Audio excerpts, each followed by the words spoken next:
All right, welcome back, everyone. I am the Dungeon Master, and this is a special bonus session of Shadows of the Past, a dark look into a man fighting against demons, potentially both within and without. And Heinrich, you, when last we left off, prior to the little side quest there, you were going to be looking for a lost dog in the sewers that you found and returned and kind of, hinted at the uh, butler that you knew, you know, he was up to something and he paid you to kind of keep that to yourself. Yeah. With the money, I figured I would just go and rest. Um, the lady of the dog, could I have her name? Yeah, that is the Duchess Lady Lavender. Lady Lavender, that's perfect. So, in background, I put my everything, even if it's not clarified. Right.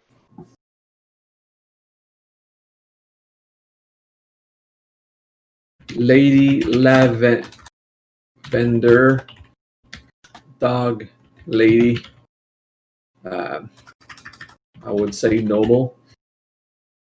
Right, but like a And she's lesser a noble. duchess, you Yeah, said? yeah, she's a duchess, but like that doesn't really mean much other than like her husband either is or at one time like was in charge of a small region around here. It doesn't necessarily Yeah, mean that they're like, in line for the throne or anything like that. absolutely. It means for me that it is someone of nobility that I could use eventually as a contact to say, hey, remember I found your dog? You're happy, right? Well, I would like to have a moment with you, please. Yeah, absolutely. Okay. So that's just the point, just to keep the name. All right, let's get to this inn with that money and have. Well, I wanted to just have a night's rest for me and my new companion, Yes. the young boy that I forgot his name, Johan. Jorgen. Jurgen, yeah.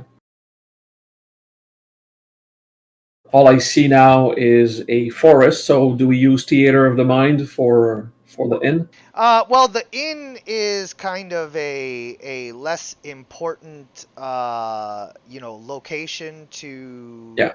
So we don't deal with. fabricate. Yeah, so we're just going to Yeah. kind of skip past the long rest. And what are you setting out to do now? Okay. Skip as a long rest. Um, what Not I'm saying, not not that you don't get the long rest. You still get it. yeah, you say skip it in the sense where we're not going to role play it. Right. I get it.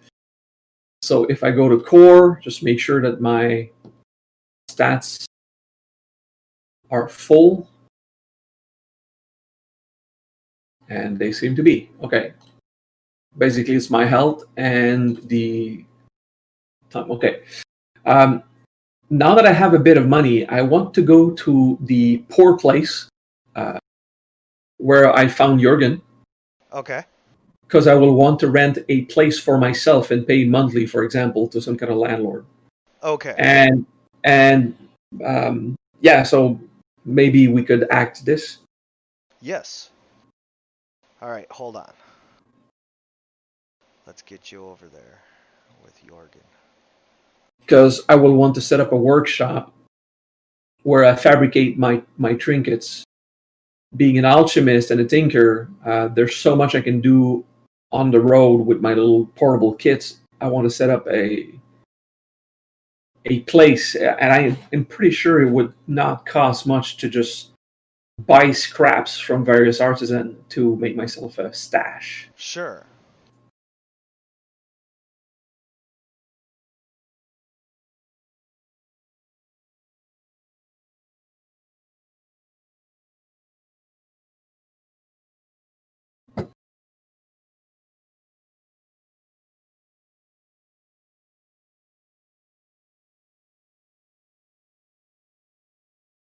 Alright, getting you guys transferred over to the slums.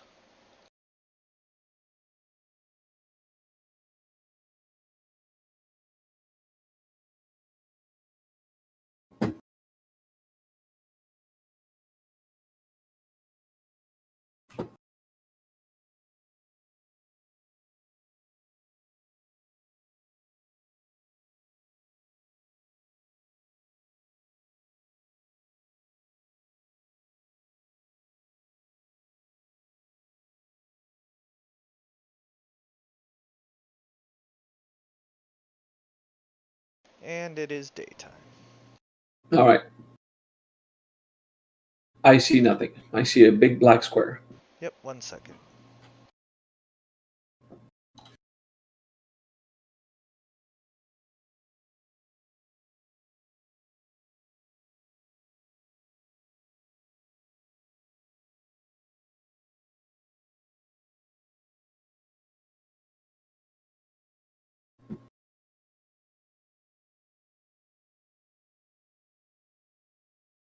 Um, it is said that if I just want to purchase the material to craft myself an alchemist fire, it costs half the price of a sold alchemist fire. In other words, at merchants, it would cost me 25 pieces of gold to buy the material to craft one alchemist fire.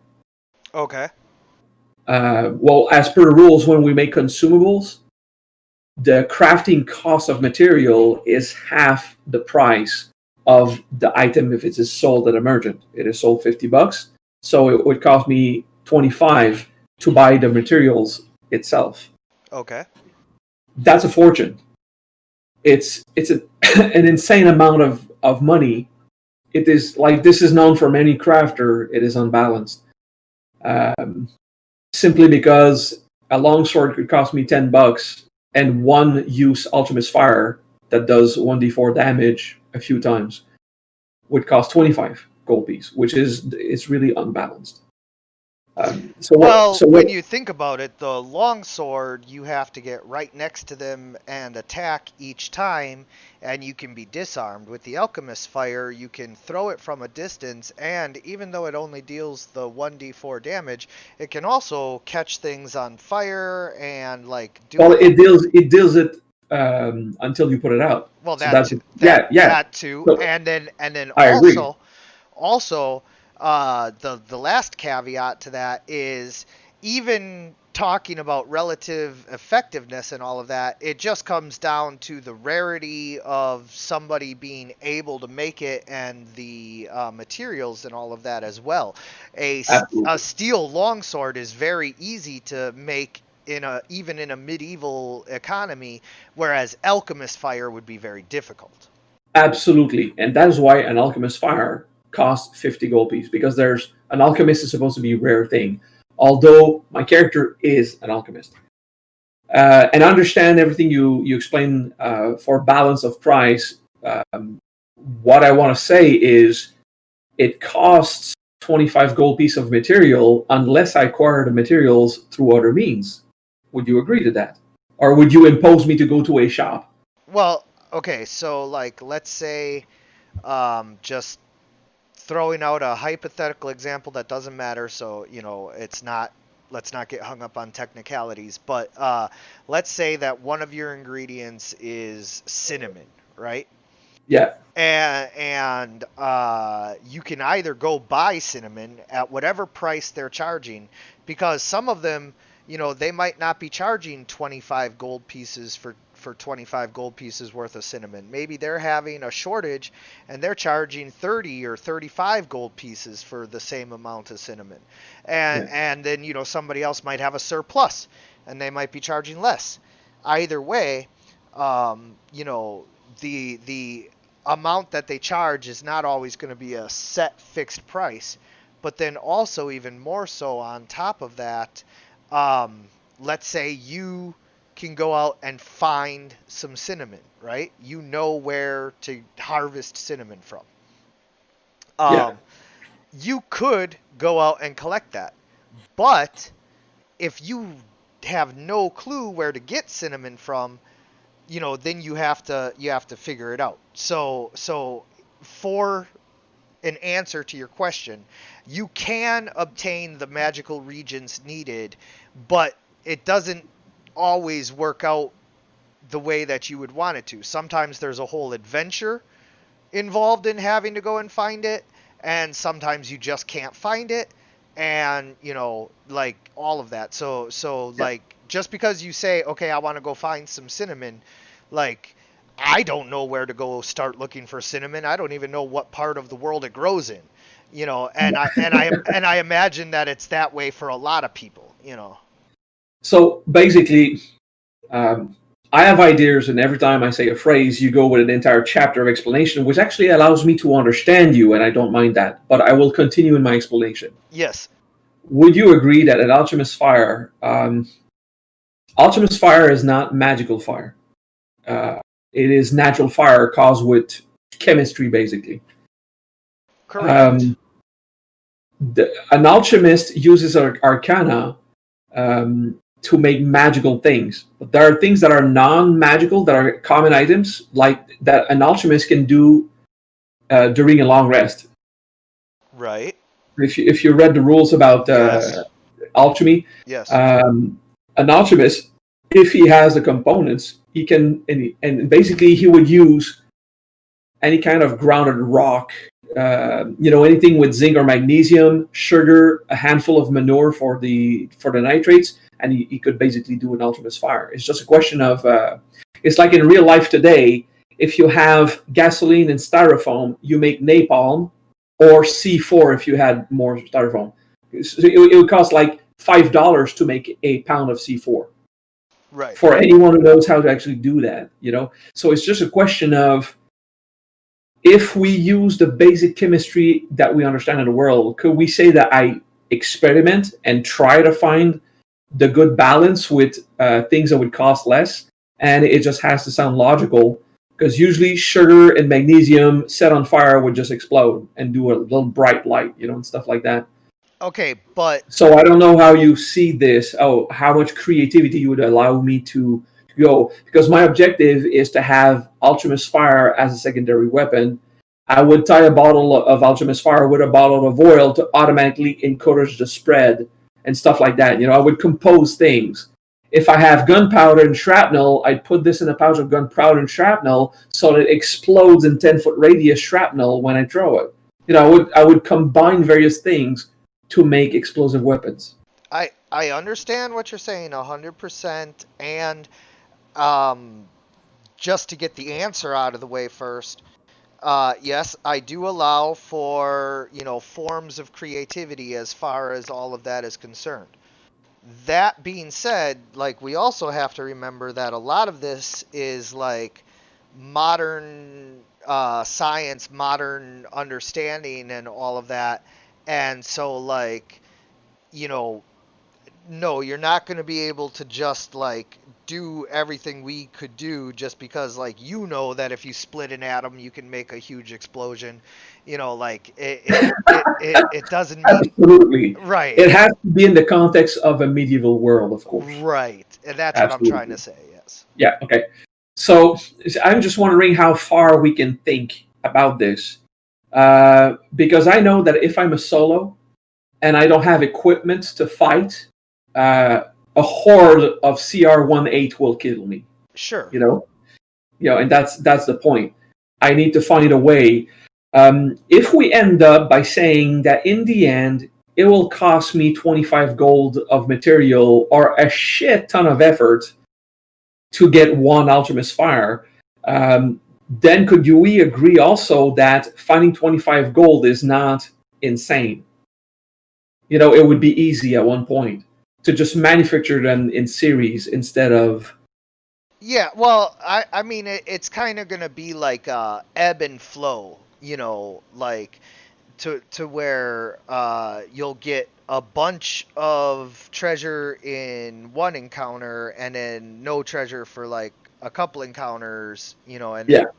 so, like, it's not like you're just gonna be finding treasure all the time, But when you do find a treasure, it's generally going to be like a large one that either makes up for levels where you didn't get treasure or is setting you up for the next few levels where you're not going to get treasure, you know. Yeah, okay. So that's good. I mean, it's just a question of balance. I played a game with a DM. All of this is just so that we understand each other and so I can adapt my play, because I'm not going to invest in a big workshop and then hire people if I can't provide financially the materials for them to craft anything anyway. So I mean, there would be no point. It would be a loss of Right. time. No, I mean, Um, if you're just trying to earn the money by being a peasant, 25 gold pieces is like a lifetime's worth of earnings, you know. yeah, exactly. So I don't But want to. I want to find a way to make it work. But if all I have is my rapier, I am not going to be able to do anything. I need to right. have other weapons and strategies, area effect, um, stuff like that. So that's my point.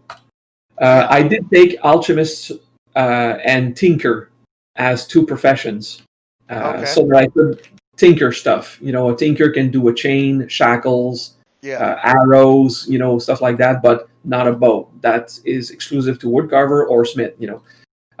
Usually, every object has two different crafting proficiencies that can make it, except for a longsword that is exclusive for a smith, a shield is exclusive to a smith, but a bow can be done by a smith or a woodcarver. A crossbow can be made by a thinker, like in the list of who can do what. Yeah. So it's just a question of then you accepting, could that proficiency do this kind of thing, yes or no? And because I'm exposing my views and also the agreed upon lists that are online. But then I need you to also decide how you're going to manage this world. And once I understand this world, I would imagine my character knows that information. So I would not invest in getting material to craft a crossbow if, as a tinker, I cannot make it, because in your world, that's not how it works. So it's just a question of how far can it go. Crafting has always been a problem with everyone I've met so far. Yeah. Because everyone has a different vision, Yeah. and some DMs want me to roll at the end of the crafting process, and in D&D 5e there is no roll. The crafting always succeeds. And then Yeah. DM stuck in 3.5 edition say, okay, now you make a roll to see if the 500 gold you've invested in 2 weeks you lost is completely wasted. Well, no. A violin maker that takes 2 weeks to make a violin will succeed, because if something goes wrong, he'll fix it in 5 minutes and keep going, and he'll end up with a violin.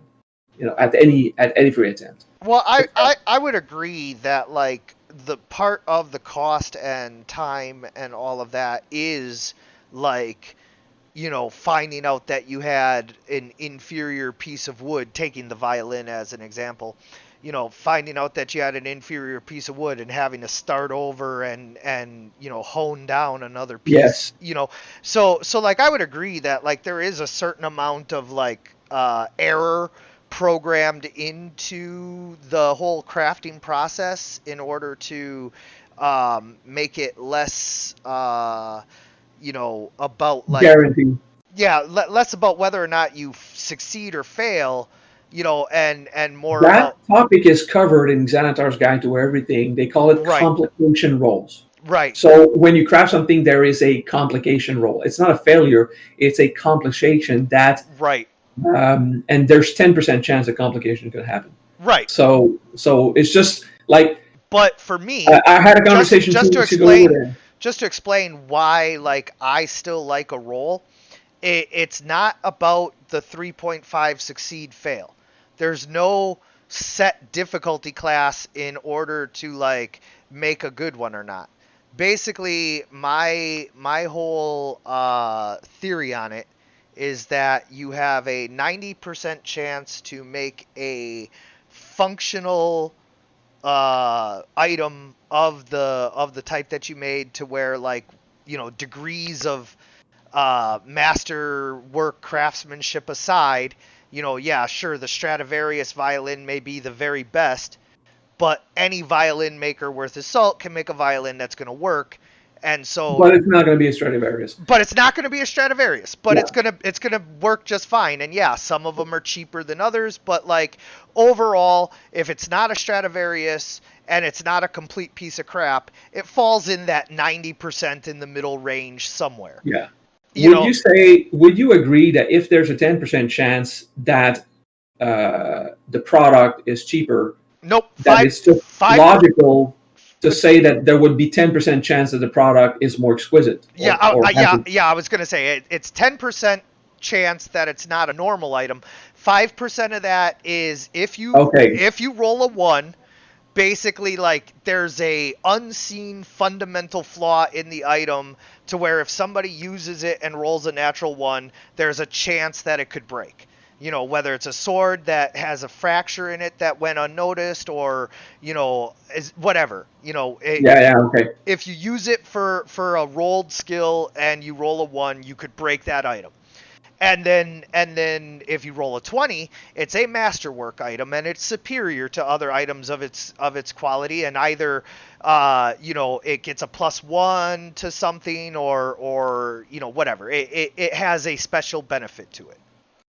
Cool. Everything you've explained so far about crafting pleases me and is close to the rules as written, which is I like. Yeah. And has your own creativity, and that's cool. But it's feasible. Right. I like that, because if I had a feeling it was not feasible, I would just not do it. There would be even with a 1, it's still an item.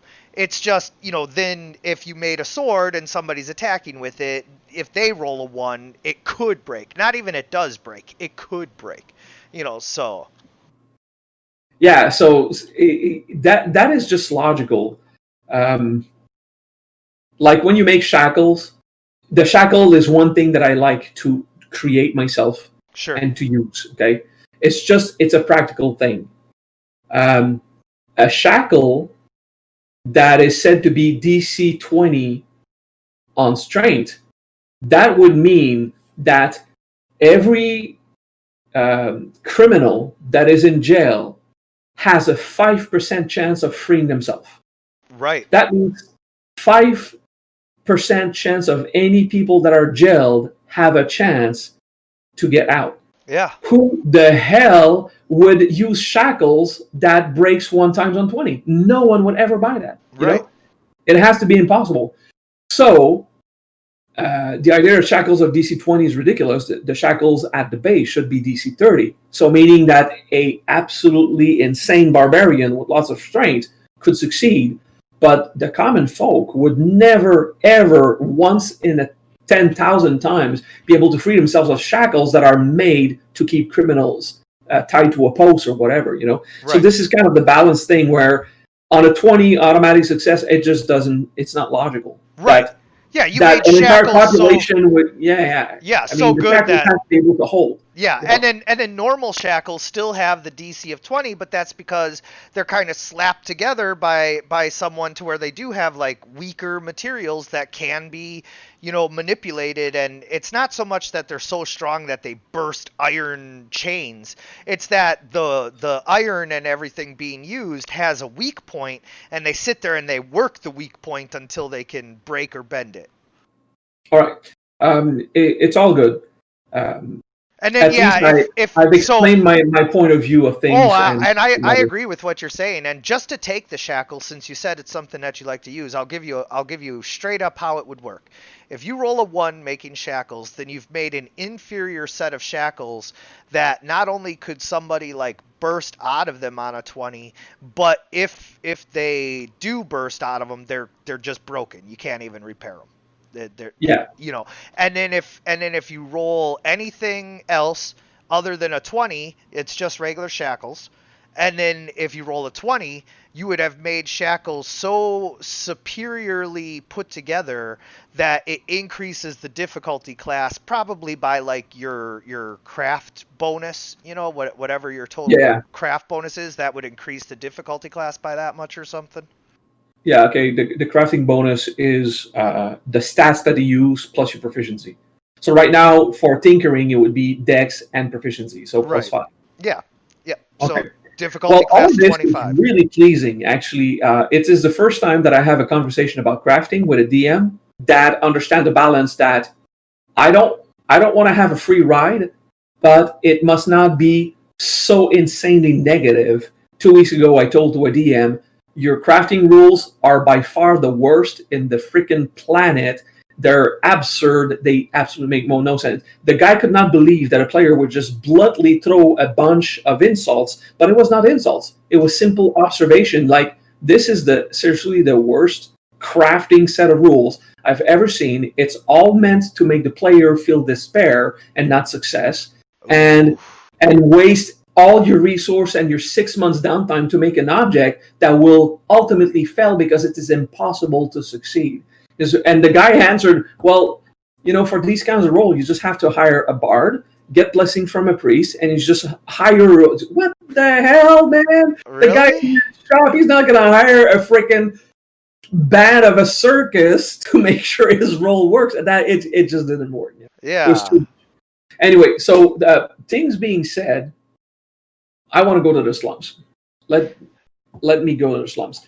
From these slums, okay, let's play. Thank you for your time and your Oh, ears. yeah. I feel comforted about this. We'll discover each other how we want to do things, because I do things that usually players don't do, which is crafting. Sure. At this point, I want to go to where would I know who has a place to rent or sell? Yeah. Well, I mean, not like, you wouldn't know just right off the bat who would have a place to rent or sell, but you do know that you've come to the like work district, area where like somebody might have a building that they're willing to rent a room or Yeah. sell it or whatever. So like this is a good spot to go ahead and like start asking around. Yeah, so basically, is they a captain guard, someone with a sense of responsibility? Yeah, I so would be there's looking at.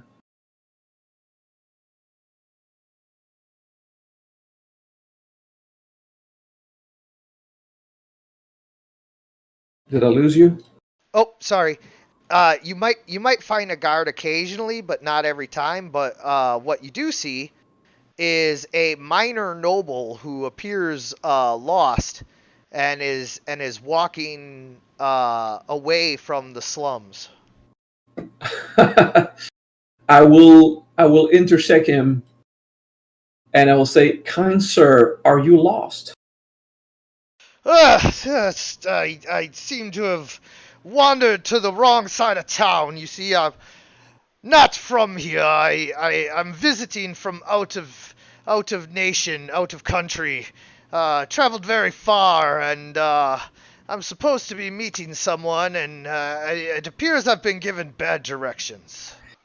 Sir, my name is Enrich. This is my assistant Jorgen. You are definitely in the wrong part of town, where thugs could assault you seeing your attire. Please allow me to guide you back to the more noble center. Oh, yes. Well, thank you, Heinrich. It is. Yeah. So I'll just accompany him in the idea of making a good deed. I Yeah. will tell him that I'm looking for a place to rent or purchase, not just a room, but a building, a little place Yes, I to see. shop. Well, I do wish I could help you, son. You see, as I said, I live very far away from here, and am only visiting Carpathia for a short time. I'm afraid I have very little influence and no land here. Cool. I will. But I will here, accompany here, him. We here, don't have to switch maps if there's nothing going on in the other map. here, It's just here, here's something for your trouble, and if it does you any good, you can feel free to mention my name. I am Count Strucker.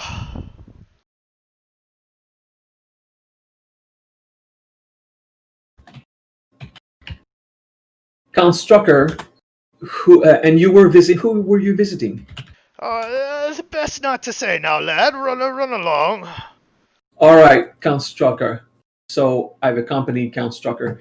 Thank you. And he said he had something for my trouble. Yeah, which is he slips you a platinum piece. oh, no less. Inventory, one platinum piece, which is 10 gold, which is quite appreciated. I come back to the slums and I will go to a peasant. What do you want?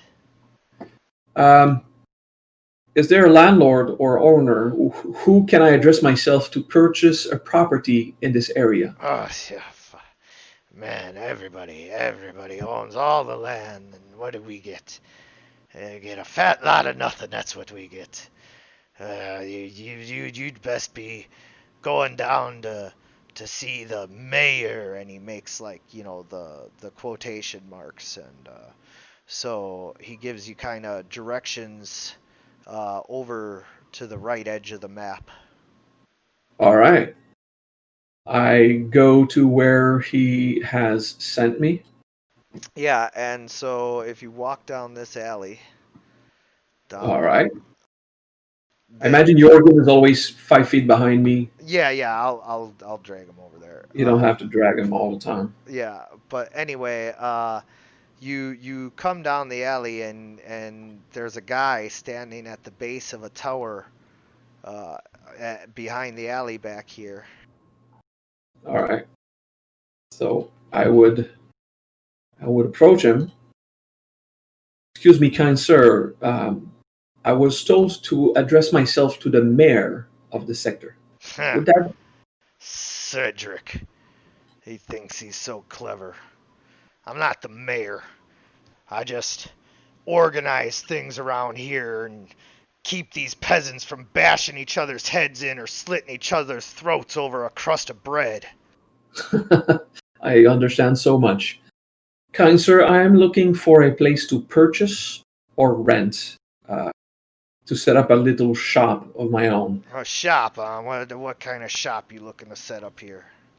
Tinkering shop, but actually, it's not a commerce. I just want a place, a workshop, so I can work on personal projects. But nothing too fancy and no ill intentions or criminal activities intended.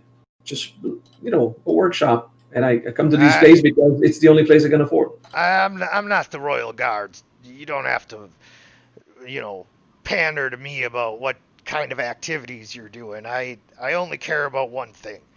I care about the people in this town not getting hurt. Yeah, well, You say you wanna tinker around. yeah. You wouldn't happen to be lying about setting up some kind of magic shop now, would you? I'm not going to set up a magic shop. I am going to tinker for personal projects. So it's not even a commercial thing. I'm not going to open to the public. I want a place to work. So I don't even need a beautiful facade on the street. I need a place where I can set up my workshop. And I said shop because my native language is French, and Yes. sometimes there are words that are not exactly. I want to set up a workshop for my personal projects, and that's it. Yeah. No, I got you 100%. Yeah, and is there a problem with? Did you have problem with people setting up magic shops? Is it a troublesome thing? You always get some kook thinks he's gonna be the next grand wizard, and he ends up blowing up an entire building trying to make alchemist fire. Yeah, well, not my kind of thing. I mostly want to tinker about personal projects that are things I wanted to do all my life, and yes, there will be fire involved, but as much as a smith would have a forge, Oh, all right. Well then, you best come with me this way. All right, so I just follow him.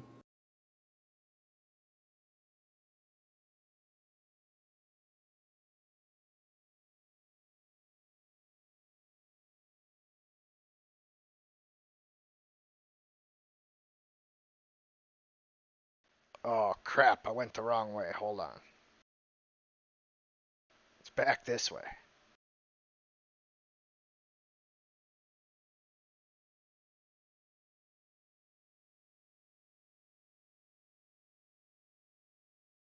All right, here we are. All right, here we are. So this ought to do. You got a bed and a bench, and that's about it. Yeah, is there a door that closes, or do I really see it's an open air? No, there's a door that closes. That's just. Okay, there's a door that closes. Yes, what would be like? I mean, who do I pay to?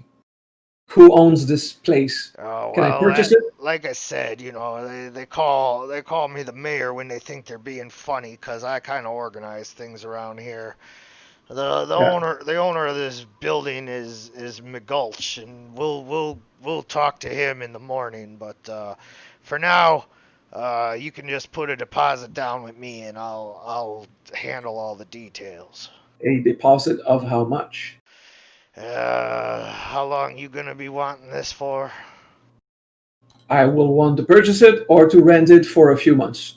All right. Well, let's start with first and last months then. So, better make it 20 gold pieces.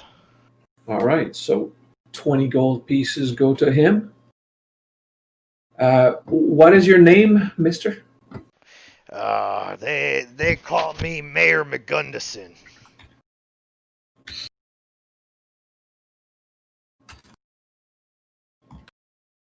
Mayor McGunderson. All right, and he cares about the people, so I'm going to make sure to keep a good contact with this guy. All right, I'll crash here and I'll wait for tomorrow. If you can knock on my door tomorrow morning, yeah. Yeah, sure, no problem.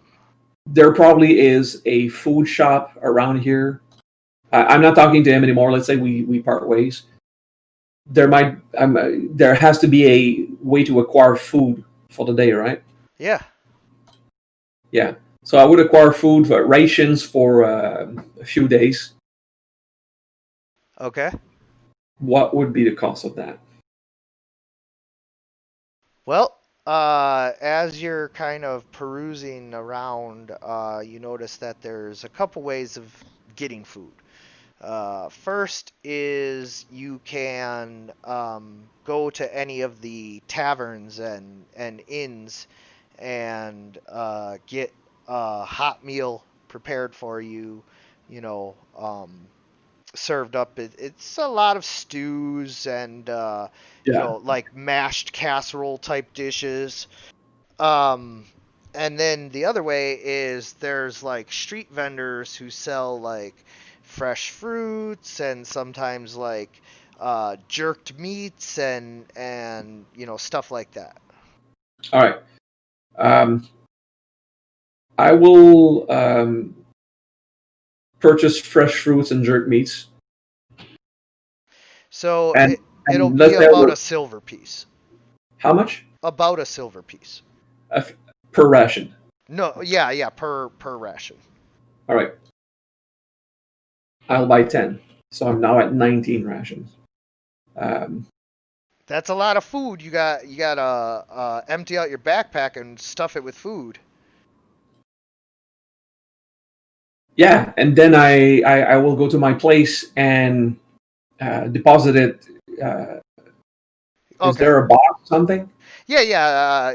You don't have a whole lot, but one thing that you did make sure you held on to was a small lockbox that you can put your most valuable items in. Yeah. So, well, the money and the most valuables will be on me for sure, but I will put some of the rations, most of the rations actually there, since we'll be hovering around this area anyway for a while because this is going to be my workshop. Okay. So, I will look for material. I'm not a carpenter, but as a thinker, I imagine I can set up a humble counter and an extra set of tools. So there's my toolbox that I carry with me, but I would want to have an extra set of tools that stays in the workshop. Okay. And also an alchemist kit that stays in the workshop. Okay. Like something that would be a more personal, permanent installation. so that when I work there, Jurgen can learn and assist me, giving the help action, for example. Sure. Cool. So, what would be the price of an extra tinkering and kit and extra supply kit? It's in the equipment. Yeah, so for now, just whatever the book says. Yeah, so $50 for the Ultimus and $50. Okay, so it's 100 gold for both. I cannot afford that, so I won't. I guess we'll have to go with my. I guess we'll have to. I don't have the money for both, and I want to save money to get to rent the place or eventually buy it, or buy the entire sector if I can. Right. I mean, it would be a cool goal to, if you look at this area here, if I could purchase this entire block and have people around working, and this is where we would put the headquarters of the vampire hunters, the Monster Hunter Guild. Sure. Yeah, I mean, why not? And then hire people to to do whatever, hire crafters to craft material and make it roll. Okay. In any case, we will just rest because I want this thing resolved. We will. I will. I picked up a undead head, so I will use just oils and leather wrappings to make sure it is well preserved, so it doesn't decay even more. Okay. And I imagine an alchemist would know the basic products that you can use to just prolong the preservation of such a thing. Because I want to resolve the lodging for tomorrow. So I'll be just eating and resting for the day again, and waiting for tomorrow for maybe fix a secondary bed for Jurgen so we can have something comfortable. Yeah. So like there's not much in the way of like second bed material, but you can like put something a little softer, like a cloak or something, on the bench for him. I think I did. Did I purchase him a bedroll? I did not. Oh no. Okay, so let's do this. Let's purchase a adventurer kit for young Jorgen. Yeah, adventurer kit does not exist. You have to buy everything separately. Okay, so bedroll is 1 gold piece. Okay, so let's go with 1 gold piece for a bedroll for him, so he has an actual bed to sleep on. Yeah. That will stay here, and if we go on mission, he can wrap it and pack it, and it's his. Okay, so now he'll be more comfortable having an actual bedroll instead of sleeping in the dirt all the time. Yeah. Thank you. Cool. Thank you, Heinrich. Cool. Now he has clothing, weapon, stuff like that. Let's wait for tomorrow morning for the mayor. I just want to resolve that and see what is the price for what. Okay. So yeah, the next morning, as promised, Mayor McGunderson brings McGulch. Uh-huh. And they show up knocking on your door. Knock, knock, knock. I open the door so lively and happy. Oh, it is you, Mr. McGunderson and Mr. McGulch, yes? Yes. You're the owner of this place. I imagine that you rent it, but would this place be for sale? Yeah, I'd sell it. How much would that be? It's making me tangle month. I want 500 gold pieces. Yeah, okay. I cannot afford that, but at 10 gold piece a month for the rent, I would do this for now, and I'll buy it the day I can muster the gold. Is that acceptable? Yeah, I did give 20 gold piece yesterday to Mr. Mr. McGunderson. Yeah, Gundy here already paid me, so you're square, and All right. Just get a hold of me, next month and make sure you pay up, otherwise I'll have to come clean you out. All right. I would like to give you 10 goals immediately, so I have 2 months in advance, plus the last month, like agreed. Oh, yeah, I mean, all right, let me get out my notepad here. And he pulls out a little crumpled up piece of paper and he like makes a little mark on it. All right. So I'm good for 2 months plus the last month, whenever I decide to leave. Or yeah, probably I would forfeit the last month anyway if I have to leave. Yeah, Or it's all good. if I find a workshop in the basement of a noble's house. Yeah. Anyway, so shop is set. I bid them farewell. Now I will want to go to the lady that I helped with the dog. Her name was Duchess Lady Lavender, Yep. and ask for an audience. Yeah, so as you arrive at the gates, you're turned away by the guards. They say they are not expecting any visitors and your name is definitely not on the list. Yeah. If you could transmit a message to Duchess Lady Lavender that Heinrich, the man who brought back her dog, wishes an audience.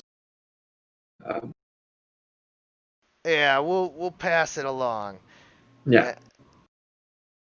I will come back tomorrow to see if she said she was available. Yep. For a 5 minutes of her time. Yep. Cool. So if you want to just wait until tomorrow, or do you have other stuff you want to do? I currently have no other ideas, so I will just go back home, drop 2 more rations from my stash, because I calculate those. So 2 for yesterday, 2 for today, and go back the next day to see if she wants to meet me or not. Yeah, and so you go back the next day, and the guards are just like, oh, look at this guy, he's back, and the butler comes out and meets you, and he's like, oh, what are you doing here? Um, I have a favor to ask Lady Lavender. I We'll meet you. thought we had settled everything, and you were compensated and well on your way. Yes, and we also settled our own little agreement, which is fine, and that will not be broken. But it would be a nice gesture of your part if you if you at least, transit my message to her that would like to have 5 minutes with her. And it's a completely different topic than the dog, I assure you. The lady is very, very busy and does not often see guests that are not submitted through the proper channels, you see. All right. Would the proper channels be a betrayal of our agreement to the guards, or should I just sing along? I think you have a good reason to introduce me to the lady. You see, it's not my place as her butler to be introducing her to anyone, you see. Okay. In order for introductions to be made, usually you must go through her uncle, the Grand Duke. And I imagine this Grand Duke would find it, I would have to be on the list just to meet him. The Grand Duke sees supplicants the first day of the month. All right. Thank you for that information, at least. I bid you farewell, and worry not about our agreement. And I leave. Oh, yes, here, something for your trouble, and he gives you a gold piece. Yeah, an extra gold. All right. I need those bit by bit right now, so it's good. All right. Apparently, all you have to do is just keep talking to the rich people, and they just hand out money. I mean, Yeah, but I was, oh shit, I should have dropped the name. I forgot to draw the name, but to this butler, I would say, well, I was told by um, Count Strucker that I, would have a chance to, but I didn't know Yeah, if yeah. if it was worth or anything or not. No, I understand. Yeah. Sometimes you gotta try it, and sometimes you get screwed if you do. So Yeah, exactly. So this is going to be too much notes for me to take in this little box. I'm going to put it here. But you're probably gonna want a campaign notebook at some point. yeah, I'm putting this right now in my D&D 20 sheet because it's going to be too full um, in the roll 20, but I'm going to create immediately a Word document. Yeah, because I tend to be pretty verbose as you noticed already, and Yeah, and the names will drop, and and it's all a question of being included in high society. So um, this game is called Shadow of the Past. Is it? Yeah. yep.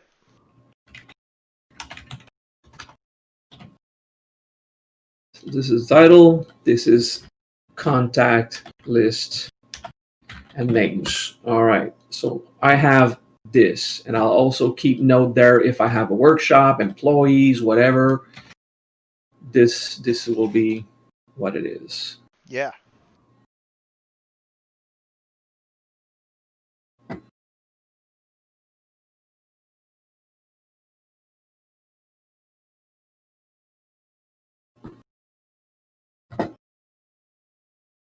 Okay, I do need a 2-minute break.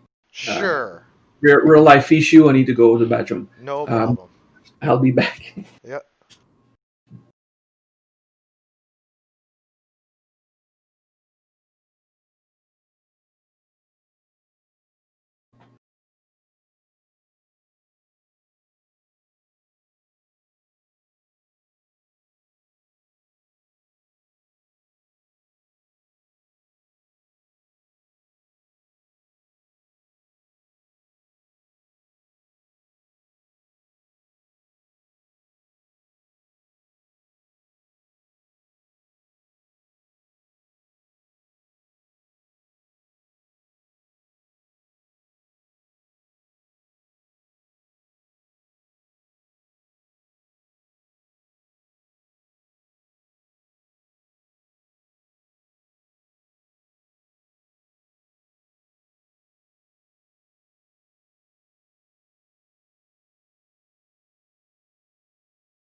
I am back.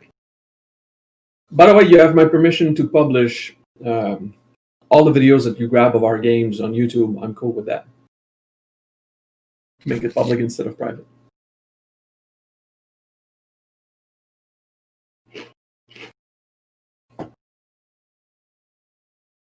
All right. I see that you're moving things around.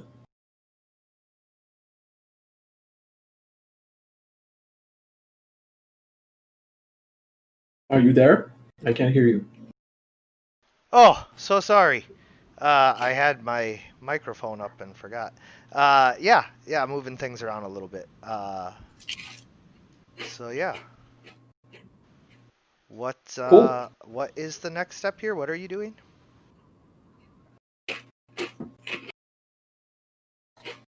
Okay. I have the preserved head. I have a skull.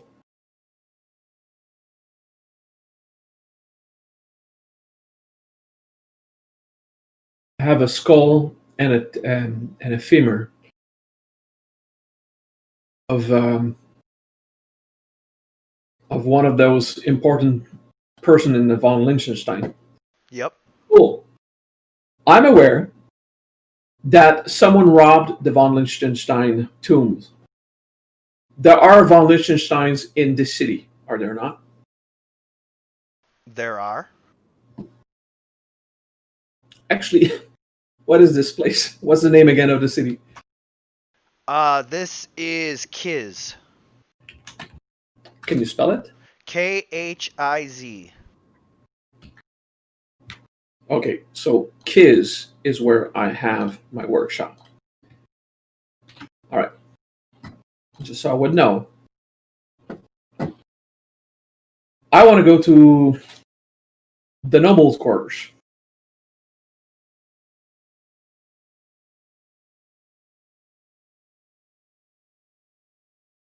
Okay.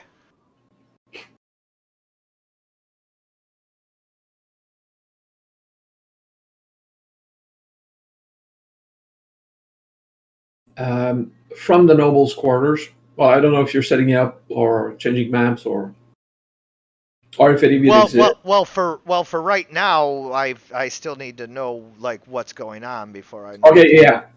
Um,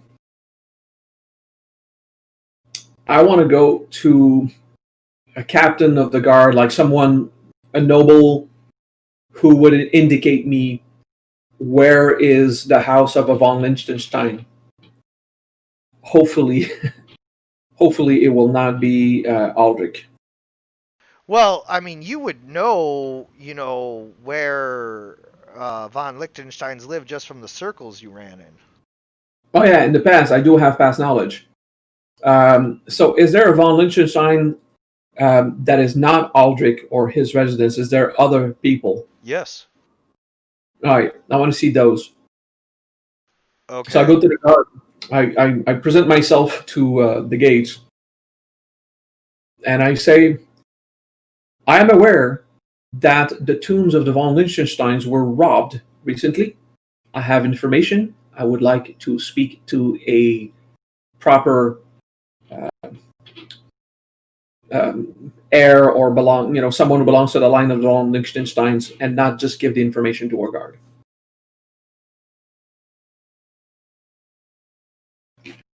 Okay. Allow me to switch maps quickly.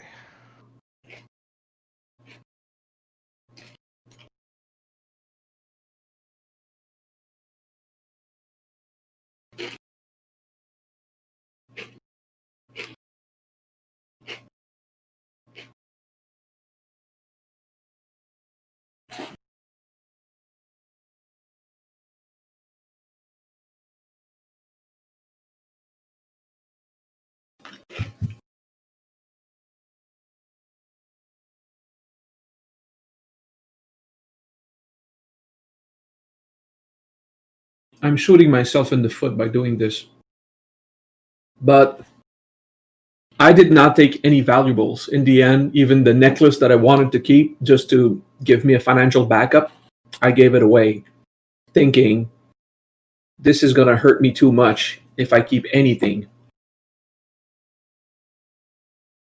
So,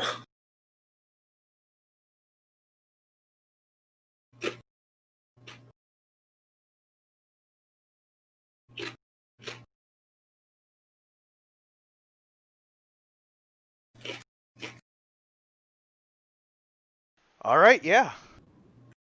So, after some discussion, the guard does indeed let you, in, and now you're at the front gates, the front door of the house. all right. So I just say what I have to say. I would like to meet a member of the von Liechtenstein lineage that lives here. because I have information pertinent to. Now I see where I am. Information pertinent to a robbery that happens in the tombs. I am unwilling to speak to a guard or an intermediate. I would like to see an actual von Liechtenstein. Yeah, and so the guards tell you to wait here in the foyer while they go announce you. Okay, so I can enter. I can come in here. Yeah, the foyer here. You know, if you give me control over the token of Jurgen, I could drag him. So because I have already a million things to. Yep, doing that now.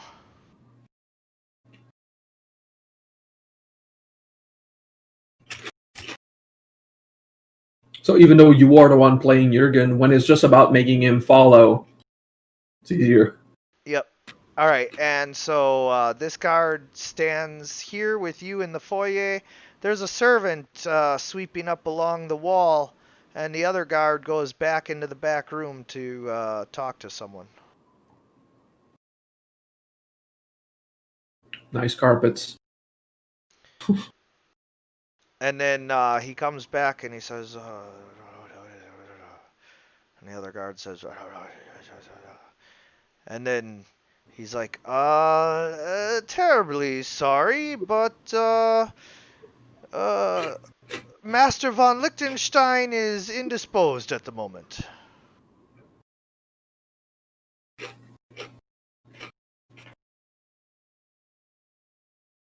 All right.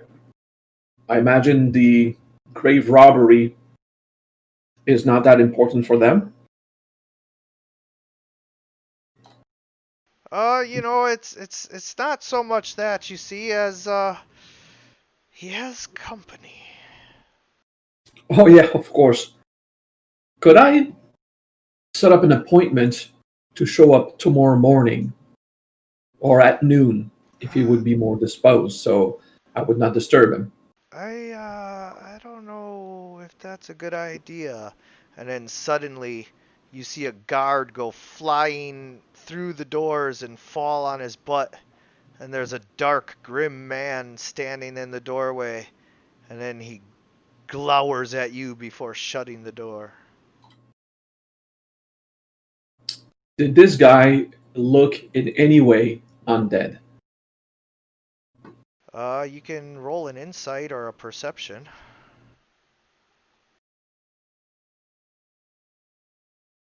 It would be. I'm looking if I have advantage on anything. No, I don't. So I'm going to do a normal perception.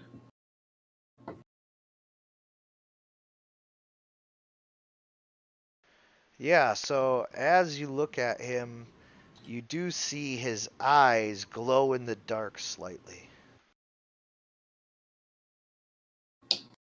All right. So I'm going to leave now. So this is Maximus. Maxius. Maxius.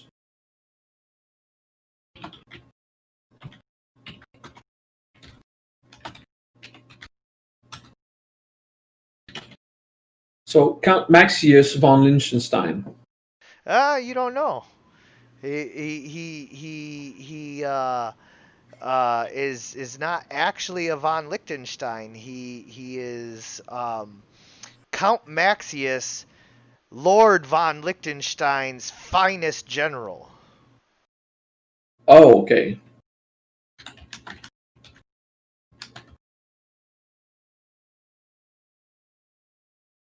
So I imagine that if the general is magical or potentially undead, that the head of the von Liechtenstein himself would be undead.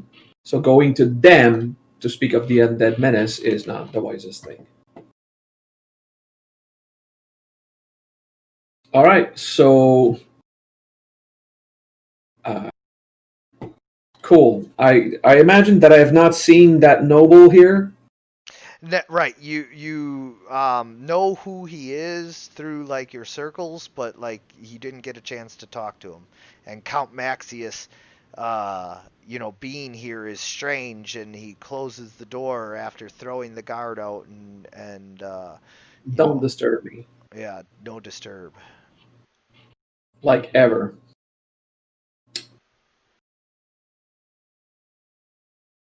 It's as simple as that. I'm going to leave.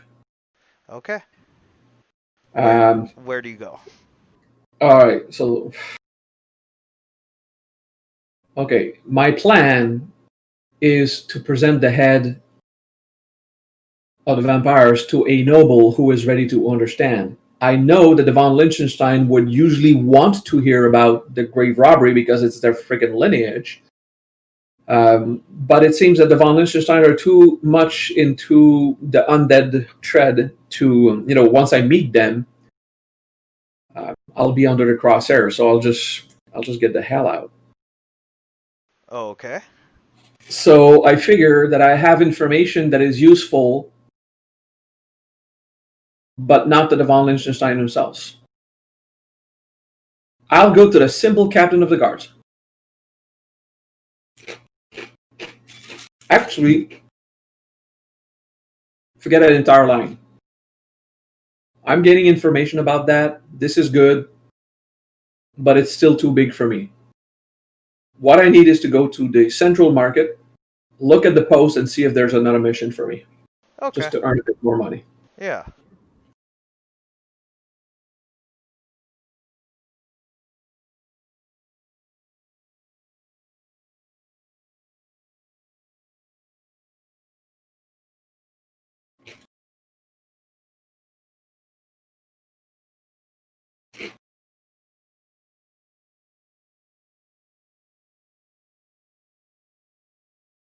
I would go to the clerics, but you say that there's no temples in this world. In this land. There In this, there's yeah, there's lots of temples outside of Carpathia, but Carpathia has torn down all of their temples. yeah.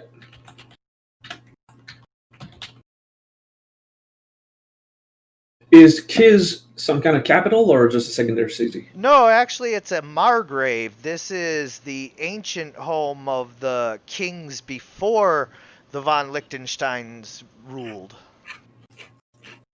Okay. Who would have interest to know about the grave robbery? I think, out of simply, I want to speak to a noble who will hear, and it seems that no noble will receive me. Yeah, it's almost like you've been blackballed.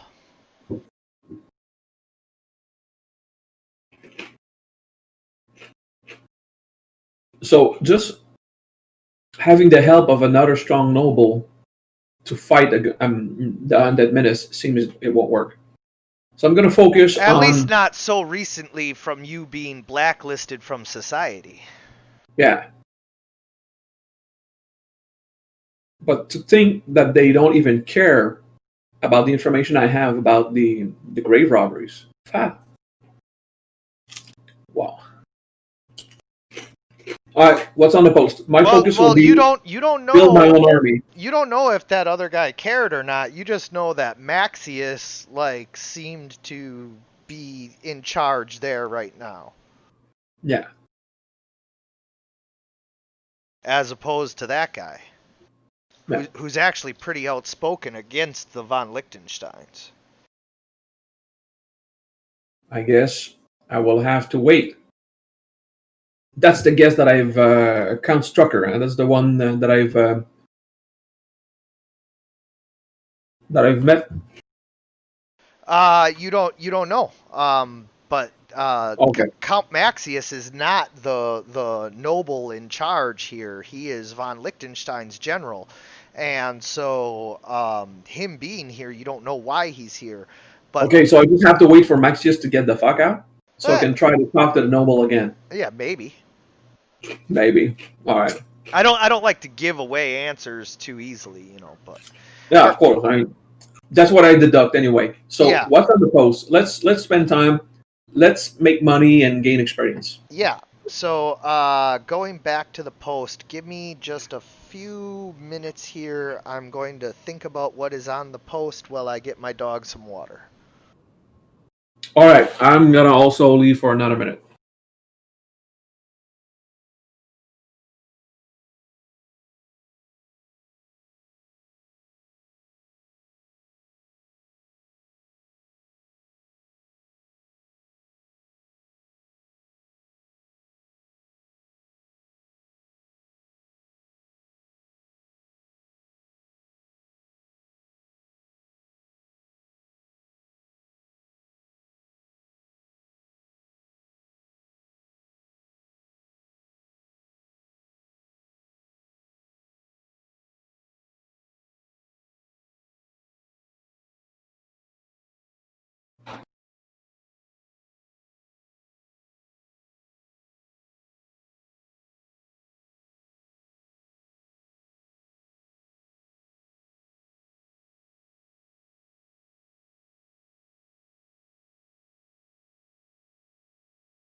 All right, I am back. All right, so am I. So what's on the post? Simple All right, jobs. all right. So the first post that catches your eye, they need two strong men to be able to escort a caravan. Yeah. The second one, they need someone to help uh, in the mines. They don't need miners. What they need is a retrieval expert, someone to catch the slaves who run away. And then the third one is a weird request. Someone wants you to come fishing with him and help him haul the catch back.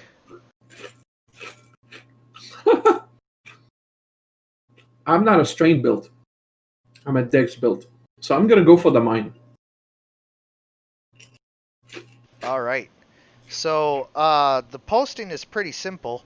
It says go down to the salt mines in southern Carpathia and meet up with the taskmaster, the head of the mining operation there, and he will tell you, when somebody has escaped, what markings they have, and then you go bounty hunt them down for him. I am fundamentally against slavery, but it is in this world. It's a common practice, right? Here in Carpathia, it's a common practice. Usually, it's a punishment for breaking a law, even if it's an archaic or unjust one. Yeah. All right. Slave is like prisoners or slave workers. Yeah, well, I mean, I'm not going to sugarcoat it. They are definitely chained up at night and forced to work all day. They are slaves. Yeah, it is slavery. But still, I have to adapt to a world that it functions like that, or else I'm not going to go anywhere. Yeah, the slave place. All right. So you start heading towards southern Carpathia.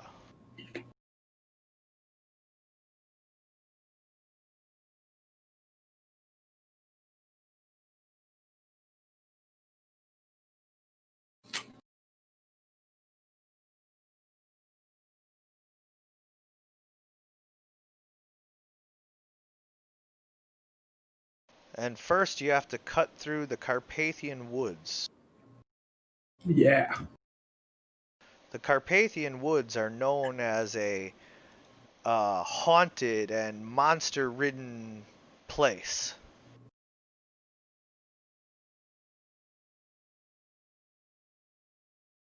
Let's do this.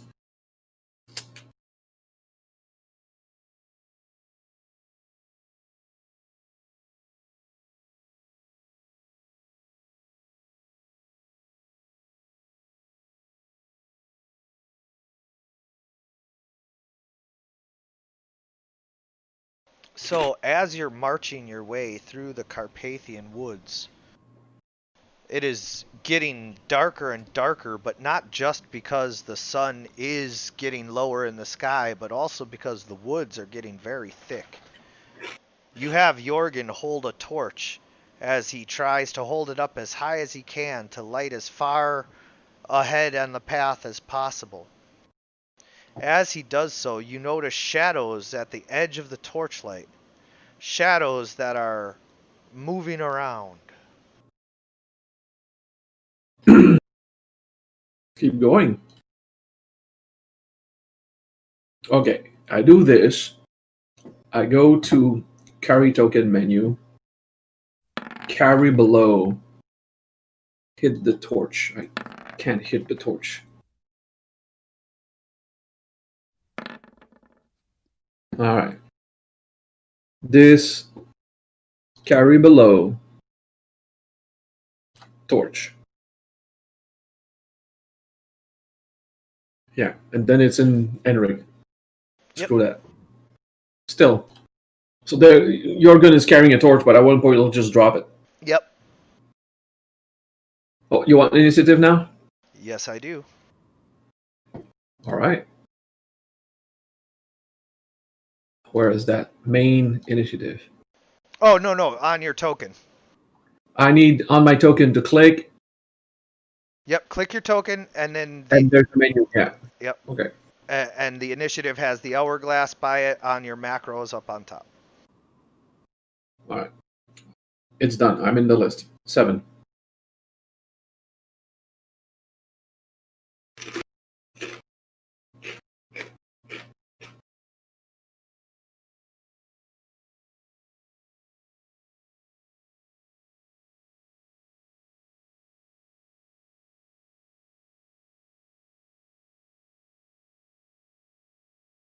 Okay, so it's me first. It's you now, yes. All right. I will roll blood benedict on my longbow. I will move to have a good line of sight. And as I move, I see this guy. So I'll shoot him since it's straight shot and no cover. Okay. So weapons. Oh, no. If you click on your token, you'll see that you have your longbow. Yeah, right on exactly. You put it. Longbow with this guy, a normal roll type with my Crimson Right. Yes, and you strike the zombie.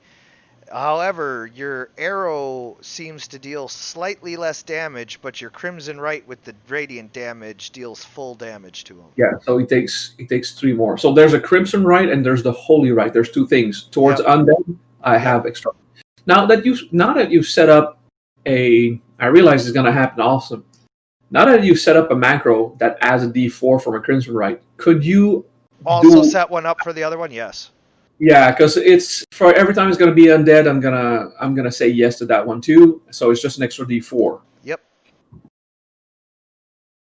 Is it something you're gonna set up now or not later? not right now, but by next session. Okay, perfect. So it's just more. So extra damage. He took 10 plus 4 plus 3. That's my turn. All right. And then the end turn button in the macro menu as well. Right, you're absolutely right. I have to click my icon, and I have no idea where you see end turn. Where you saw the carry tokens menu, there's also one called end turn. So I have to open it. Yep, and then just click on in bar, and then put it in bar. Yep, it'll always be available for you. Cool. So end turn. All right.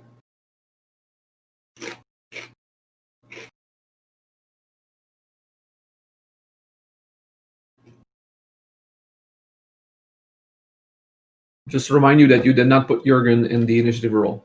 No, he acts when you act, so he just moved up and took the dodge action. Okay.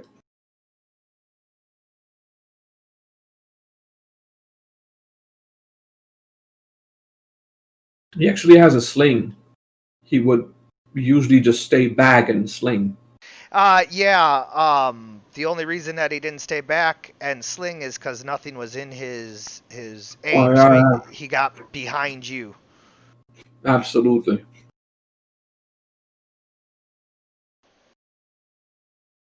Remember, Jorgen, you have to focus on wanting to hurt them. Use your rage. Literally.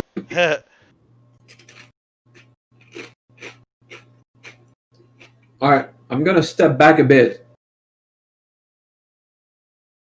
I'm going to longbow the same guy again.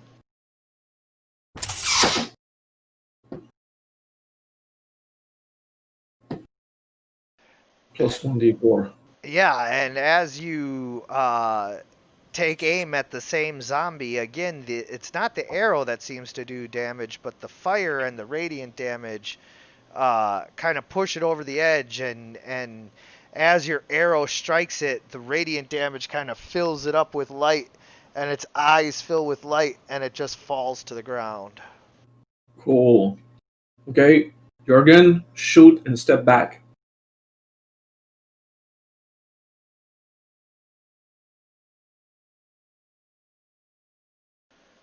Jurgen is going to do that.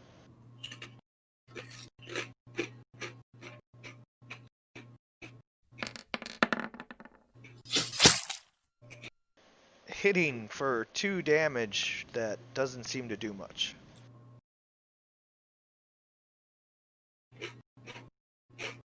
And walk back.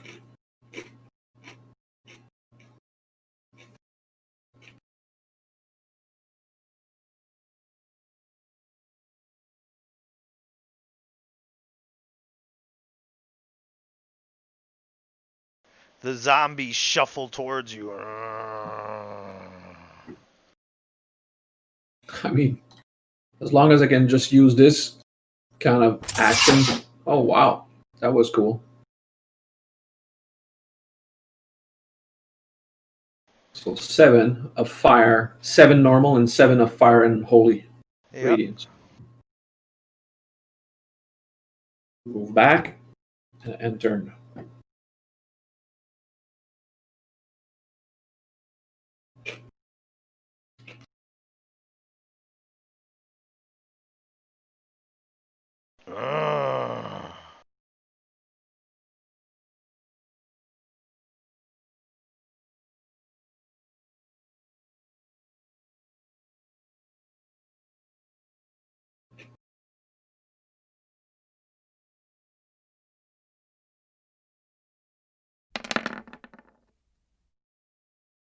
Jurgen gets slammed to the ground and knocked unconscious.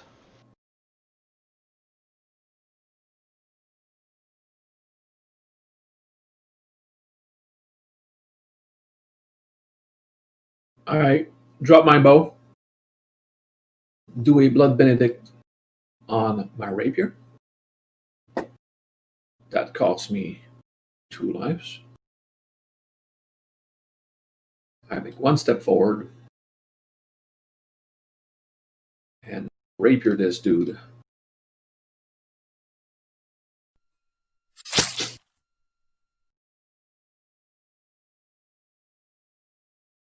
I imagine 25 hit and it's a crit. Did it complete it? Did it calculate a crit automatically? Yes. All right. So it also takes 3 unholy damage. 3 holy damage. Although your shot fails to down the zombie, you do manage to slice one of its arms off. It can now not deal any additional stat damage. It can only deal the regular dice damage of its slam attack, so it doesn't get its +1 strength. Cool. End turn.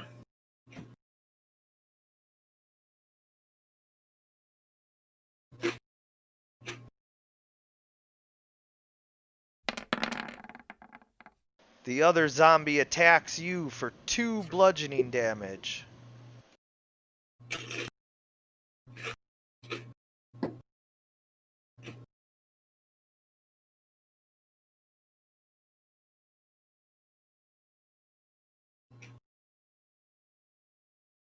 Ow. Now they're just teaming up on you. Yeah. Focus on me, dudes. But the one-armed zombie can't seem to hit you. And now Jorgen has to make a death save. That's 1 Told him fail. to stay back. He didn't stay back enough.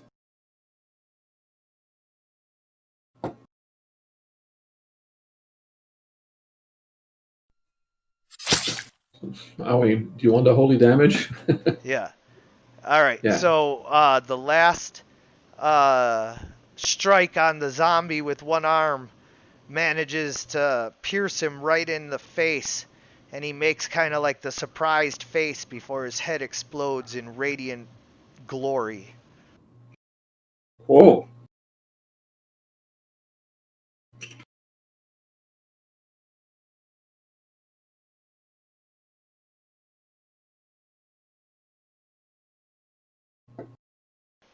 And the last zombie tries to attack you.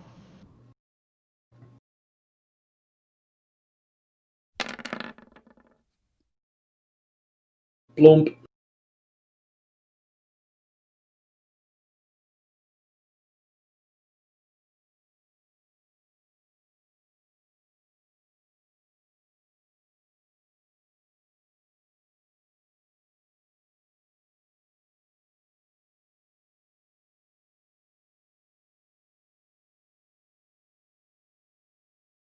And another death save for Jorgen. Yeah. That's 2 fails.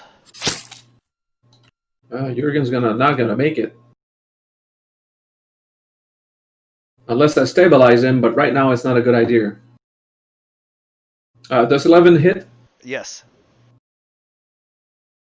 So he takes 6 fire, 3 holy, and 6 piercing.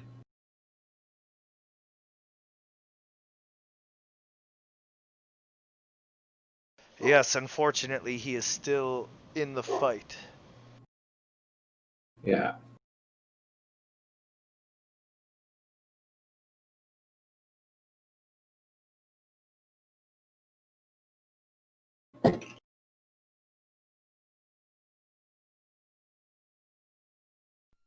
Oh, come on. And that does not hit. Basically, it just hits the zombie in like the shirt or something. It doesn't like actually hit his body.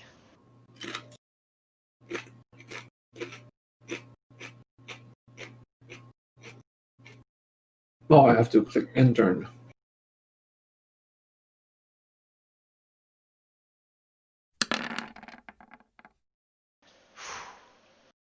These zombies are terrible fighters. That's wonderful. All right, last save for poor little Jorgen.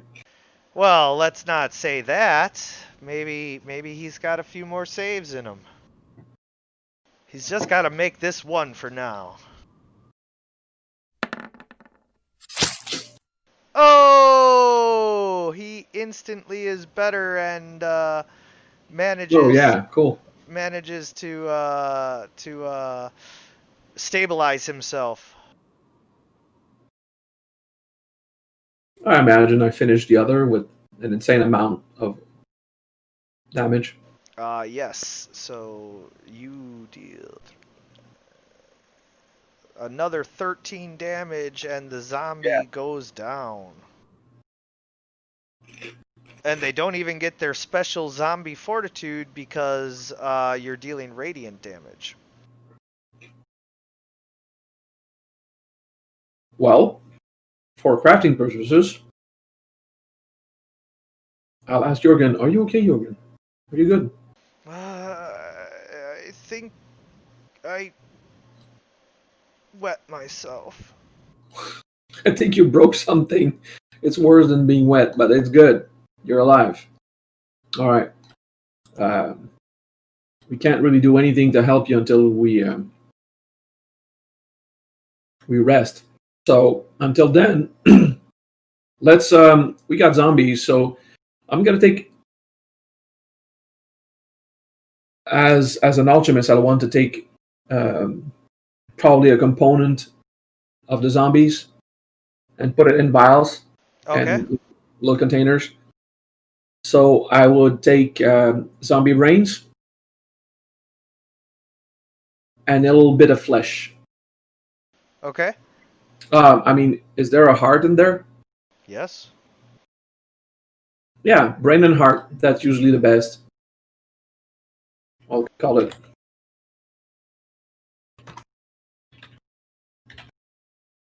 And just for the purpose of remembering, can you tell me the CR of these zombies? I believe the zombies are challenge rating 1/2, but let me double check. 1/4. That's what I thought.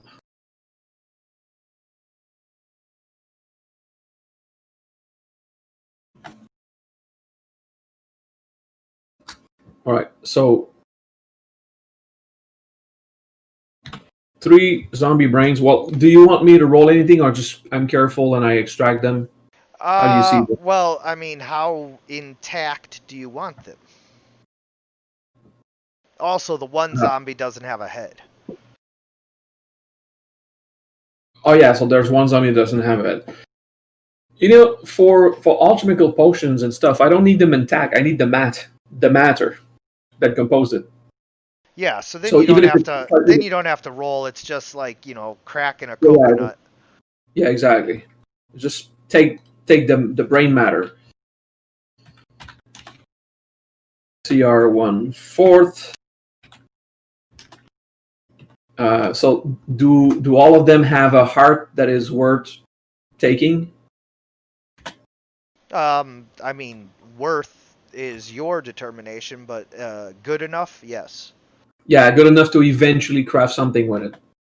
Well, I mean, I don't know what you can or can't craft with it, but yeah, Well, usually is you do something in that has the properties of the creatures you killed, or something against the creatures you killed. So depending on it. So if I take zombie brain, which is undead stuff, and I combine it with holy water, whatever, and either Oh yeah, no, I get the concept of that. Yeah. I'm just saying that not everything is like just gonna be usable. Yeah, absolutely. I just keep it for the sake of if I don't take it, it's my loss anyway. Right. There's a cook that would go with a recipe, the famous formula to craft something, and you have to go and fetch all these ingredients who are absolutely impossible to get anyway. So no one ever crafts anything, and that's the bad crafting thing. Yeah. A cook goes into his kitchen or anyone else's kitchen and says, "What do you have? What can I make with this?" Yeah. And then he whips out something. So this is more like, I'm going to be fighting undead. I'm not going to use angel parts. I mean, if I see a unicorn, I will not want to kill it to get its horn or its heart. Right. That's the point. So at one point I have to use a zombie shit, or whatever I say. Worst case scenario, if I cannot present the head of the zombie of the vampire that I cut, I'm going to use the head for components, to dissolve it and do a vampire bane weapon or a vampire. I'm going to find a way. I'm going to be creative about it. Sure. That's the only thing I can do. So I'm digging notes in my journal, materials that I harvest.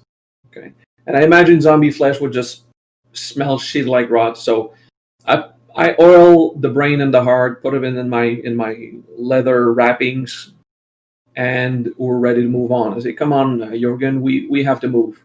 Okay, so as you are moving, you hear snarling and barking from behind you. You turn around and you see a large, dark shadow coming from out of the trees.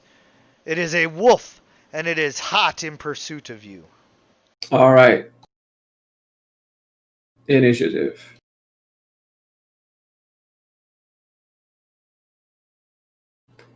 Jorgen, stay far from the wolf and sling it.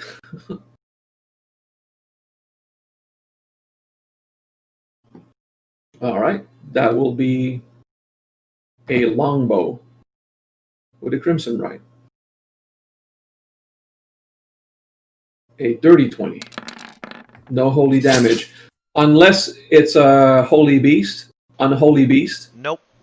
All right, so it's just a angry wolf. Yep. And as you hit the angry wolf, with an arrow, it kind of trips and stumbles, but you hear from behind you, 3 other wolves closing in on you. This one was just meant to flush you out. These other 3 are going to form the actual net that surrounds you. All right. And so, yeah, this wolf is already dead. The one in the back? The one that was chasing you, yeah. Okay. Get closer to me, Jurgen. I already Stay spent all more. my movement. All right, cool. Next. Oh, I have to click freaking end turn. Ah.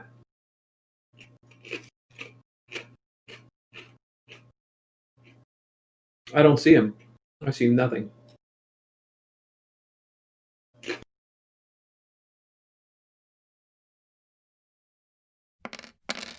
I will use my free action to pull my shield up and drop the bow again.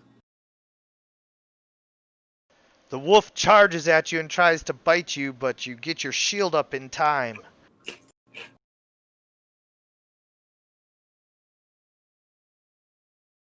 Here you go, little wolfie.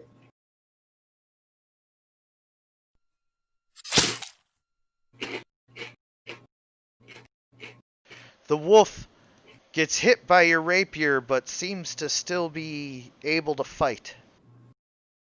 Yeah.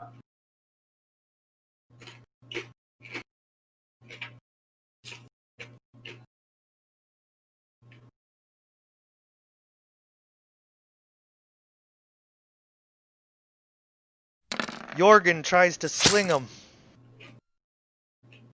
I don't think that hits. It might.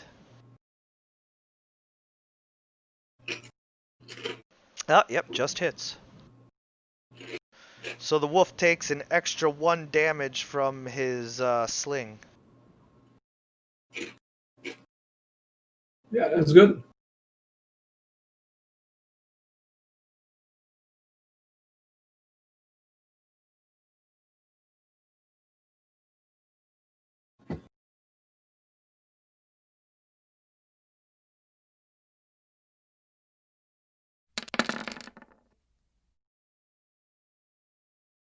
With your shield up, I don't think that hits. 18 AC.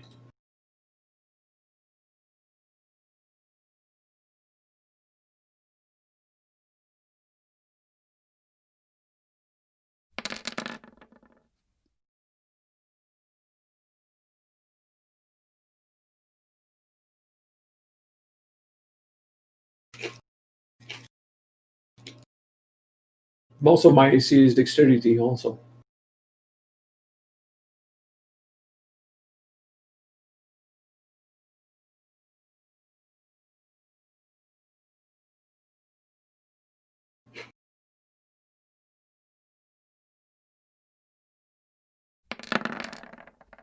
The wolf circles around you and bites you, dealing 11 piercing damage and causing you to have to make a strength saving throw, difficulty class 11, or be knocked prone. That's interesting. 12. I'm not strength built. But your strength is just enough to keep you upright on your feet. All right, so 11 points down.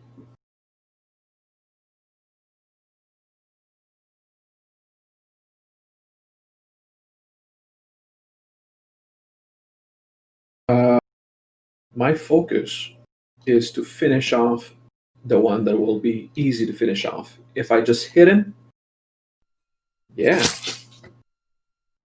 Yeah, and you stab into him and he's dead. And luckily for you, this was the alpha wolf.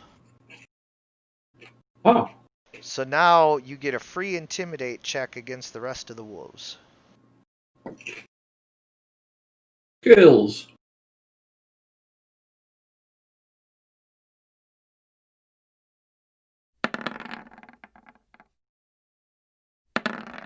The wolves are now frightened and take disadvantage on any attacks they make against you.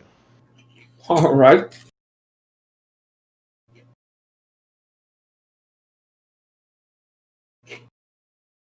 So it's the end of my turn? 1 second, I have to have Jorgen sling one of them. Okay.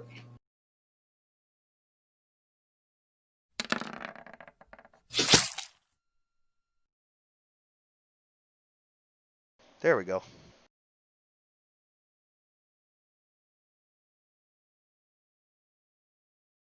Jurgen actually has a dagger. Yeah. So if you just duplicate the dagger and rename it Sling, it's going to be super easy. Yeah. Okay. So now it's the end of my turn, right? Yes. All right. This wolf is going to circle around and attack you normally because advantage and disadvantage cancel each other out. Yeah. Yeah. Oh, 5 more. 5 more and another strength DC 11.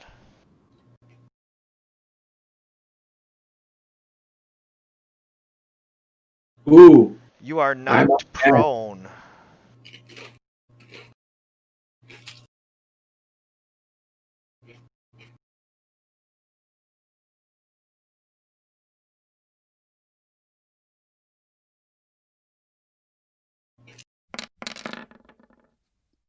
Oh, the wolf fails to bite you.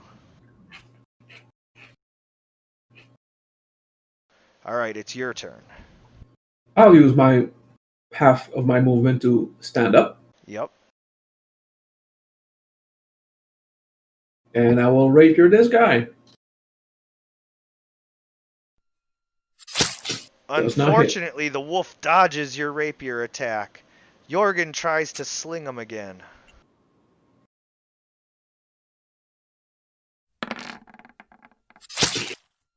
Got him.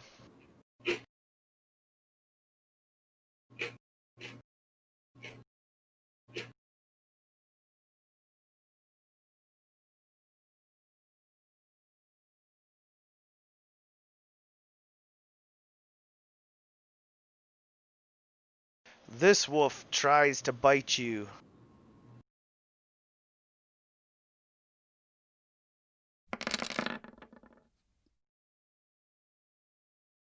Cling.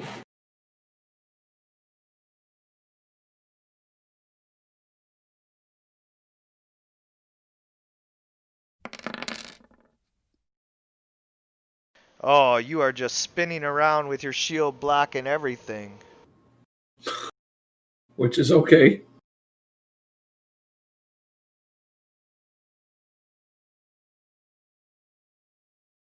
His guy. Come on.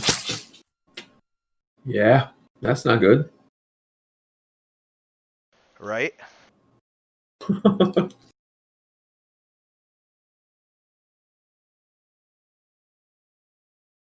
Does Jorgen do anything with this? Yes.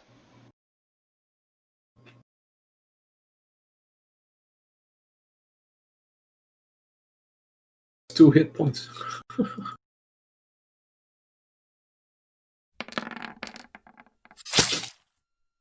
Oh, come on. That was a 17 before the other D4 hit it. That's so unfair. All right. Come on, wolves. Come and get me. Oh, man. They're just having Well, no luck they, now. they are at this. They are at disadvantage. They're normal because they're flanking you.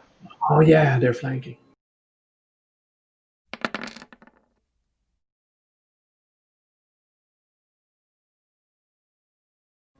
All right. You go down. The wolf is nimble and is anticipating your strikes. Yeah.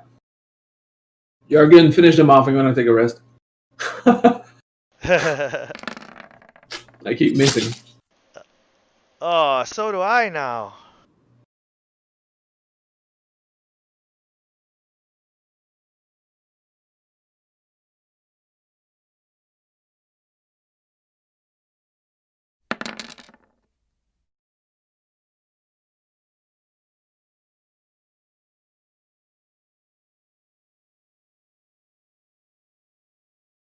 Rinse and repeat. Yeah. Oh, yeah. Thank God I have some AC. Yeah.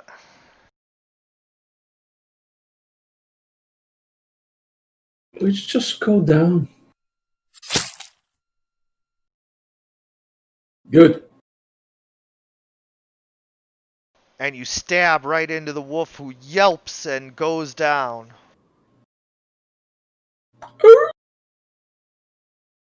Jorgen. You're good. He takes aim at the last wolf.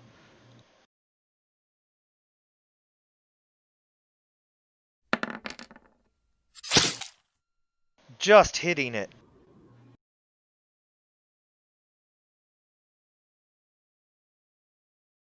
The last wolf disengages and runs. All right. Oh, he disengages. So no attack of opportunity. Right.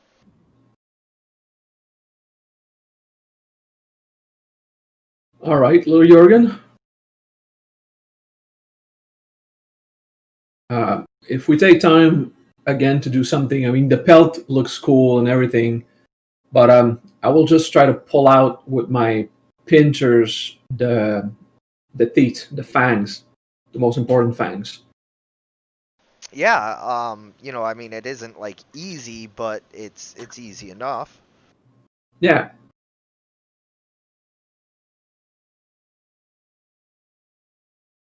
Does it matter the difference between the wolf fangs and the alpha wolf fangs? The alpha wolf does have bigger fangs. All right, and I imagine the CR is different. No, same CR, just that was the leader wolf, Okay, perfect. And what CR would that be?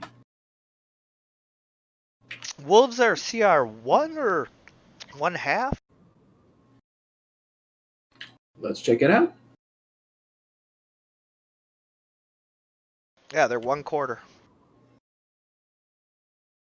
A normal wolf is 1/4. Okay.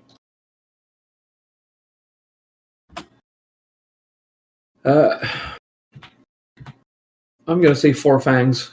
Just the major frontal teeth. Sure. Because I don't want to spend more time in this hell-ridden place. I'm not gonna start extracting material from every creature, or else I'm gonna die in the process. Right. Come on, Jorgen. Just pull them up, and we have to keep going. Okay. Let's go to safety. Yeah, and so you guys continue to make your way, through the Carpathian woods, and Yeah. as you travel up in the distance, you spot a cave running along some of the foothills. Do you want to go check it out?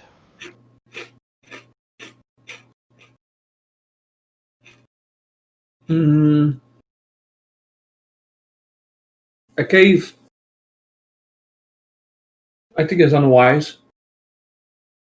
How long do we need before we get to the south? You're still days away. So we will need to rest. Oh yeah.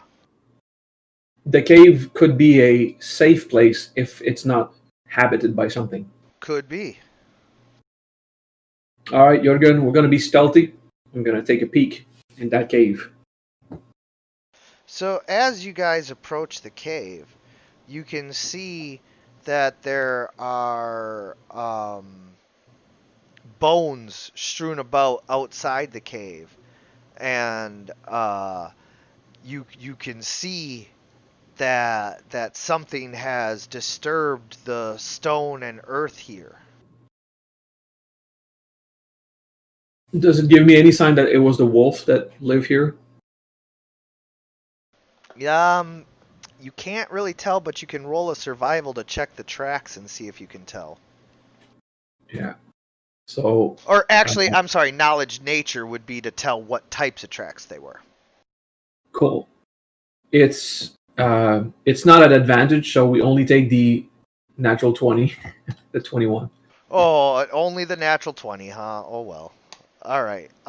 So you can tell that although these are similar to wolf tracks, they are much, much bigger, upwards of 4 times bigger. Yeah, let's stealth away and now check out the cave. What kind of tracks are those, Mr. Heinrich? Take a wolf, multiply by 4. So It's a 4 motherfucking wolves? big wolf. 4 No. wolves? Look at the size of the track. Oh. This is either a huge panther, or it's a huge creature, or it's a werewolf, and we don't want to be close to that.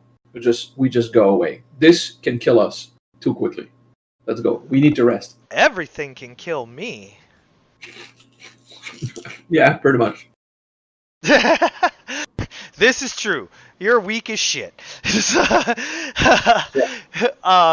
You guys continue on then, and now it's getting very dark.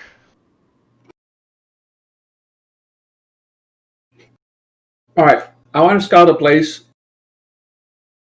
that would be not too exposed. Let's say on the rock facade, where we can build a fireplace. No, normally a fireplace. Actually, we build a fire. Some things will be attracted to it.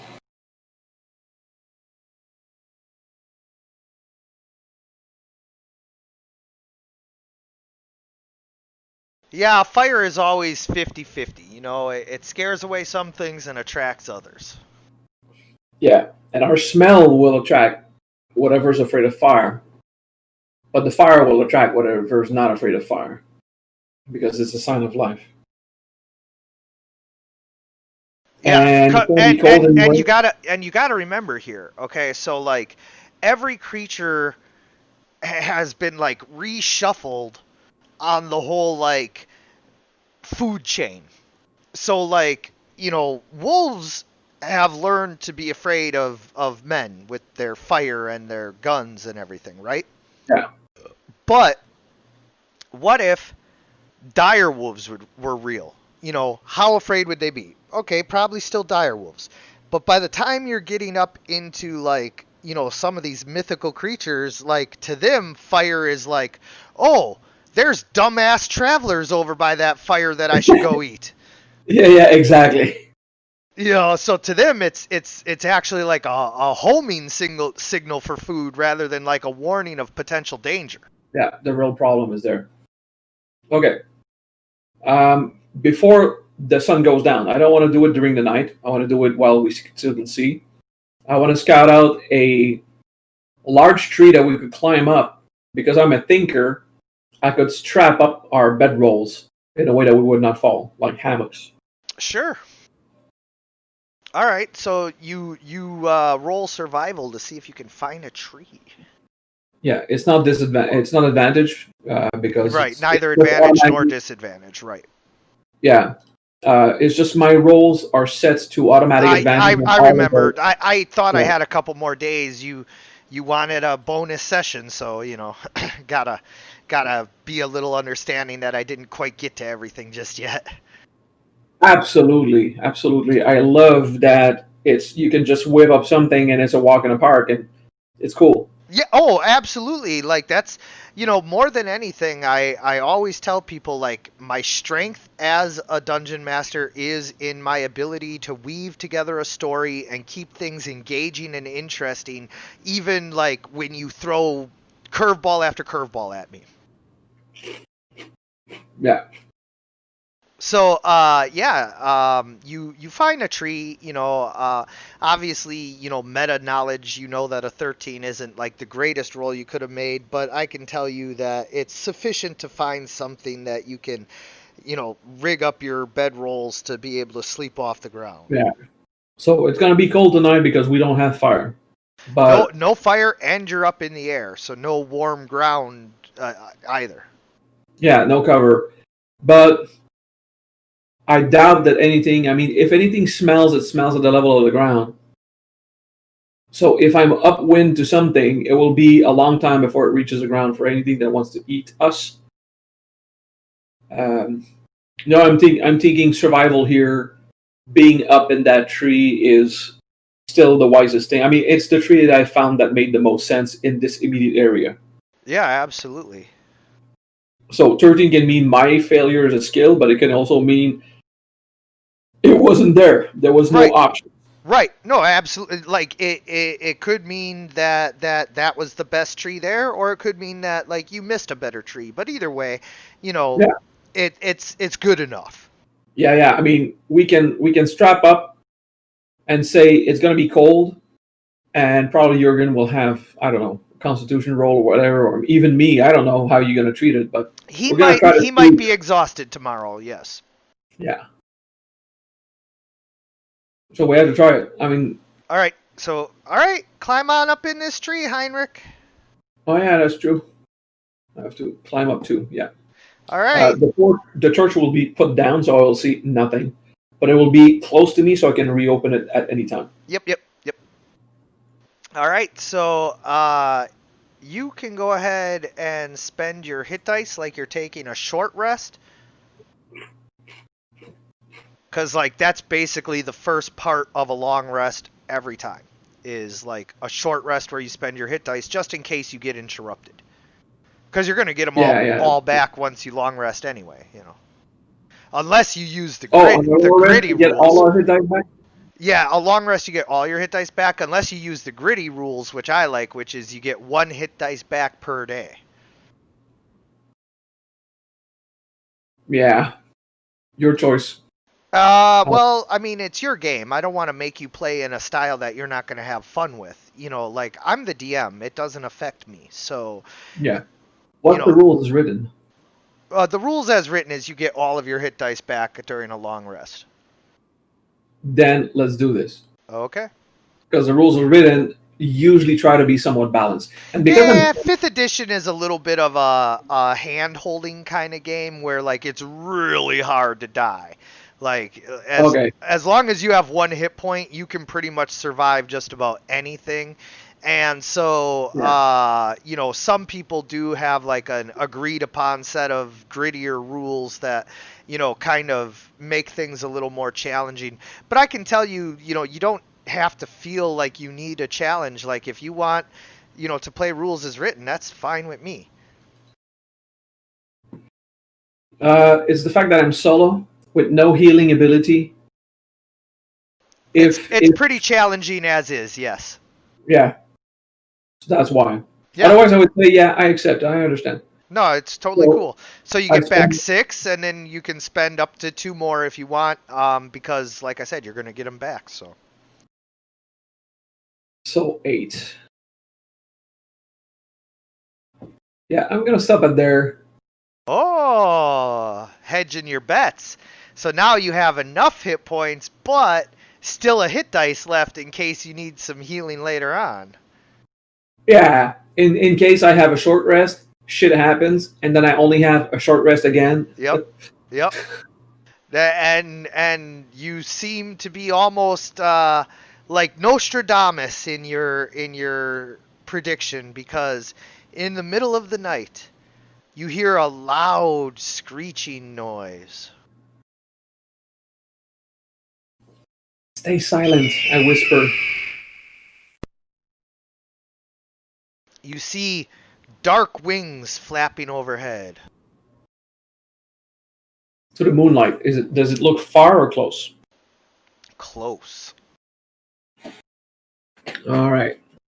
So maybe that thing sees me and I don't see it. It's possible.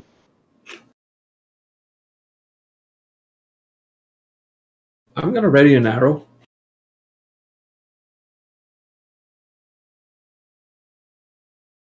I'm gonna see if that thing gets closer. Suddenly, a hideous shape comes streaking into view. The dark shadows reveal themselves to be part of a demon-looking statue known as a gargoyle. So I roll initiative, right? Yes. I did. Come on, roll 20. All right, I did.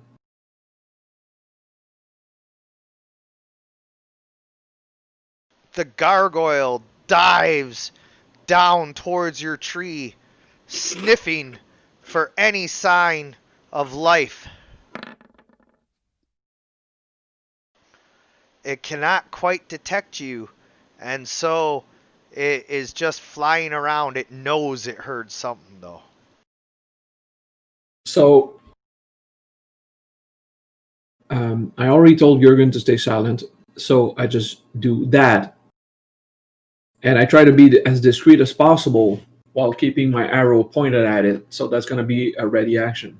Do you Yeah, want me to roll stealth or not? I do want you to roll stealth. All right.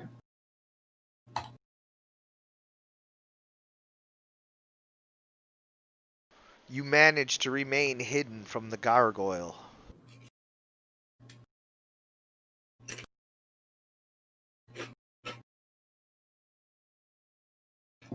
I'll get it! Jorgen yells as he dives from the tree with his dagger in his hand. No, I'm kidding. It's like, fucking, I told him to stay silent, but I mean, if he does that. But it was a joke, right? Yes, it was a joke. All right, it was humor. I was saying, my God, this is like, let him die at this point. Yeah. See, look, gargoyle goes over. He's just like, The gargoyle flies around the tree, sniffing one last time.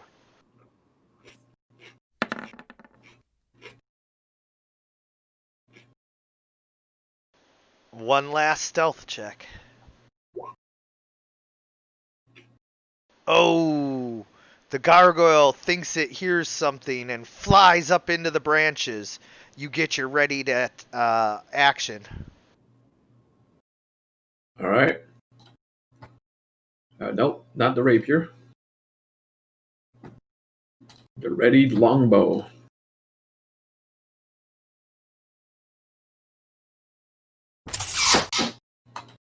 Oof, you strike the gargoyle. The arrow bounces off of its rocky skin, but it seems to have chipped out a bit. Is that unholy? Is that undead? It is not undead. It is unholy. Okay, let me see if that right affects it. Is it just on undead, or is it on I think it's undead only. as a bonus action? Right of dawn.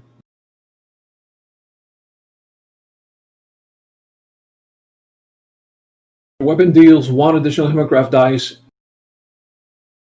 of right damage when you hit an undead specifically. Yep. Okay. So it's unholy but not undead. Okay. So that was my ready action. Yep. And now you get your turn. Now I get my actual turn. Yep. Well, guess what? Jurgen hit that mofo. Okay.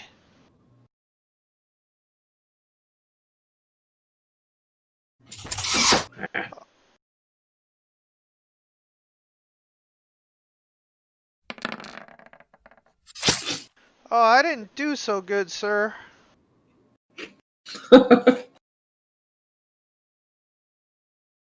Things are grim.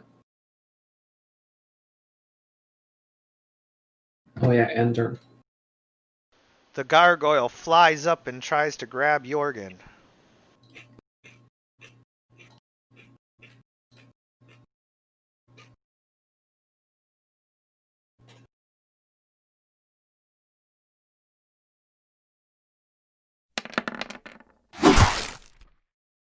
He is unable to grab the nimble child as he swings over to another branch.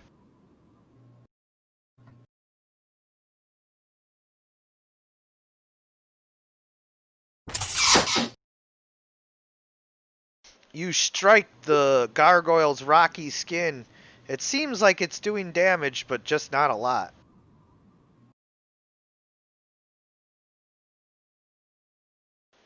Jorgen pulls out his dagger and stabs at the gargoyle.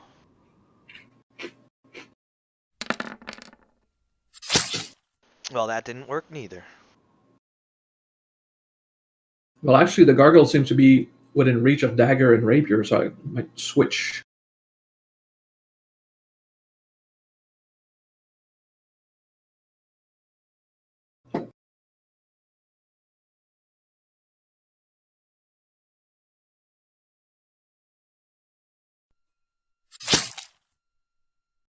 10.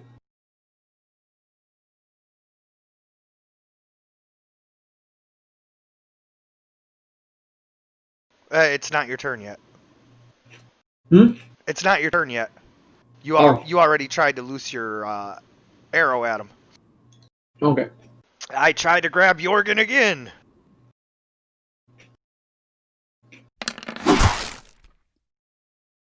All right, I grab a hold of Jorgen.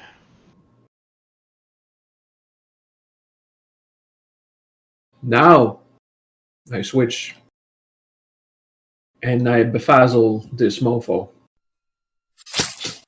Ooh, that's close. I think they have 14 or 15. Let me double check. It is 15. Alright, so miss. Jorgen tries to stab the gargoyle who has a hand on him.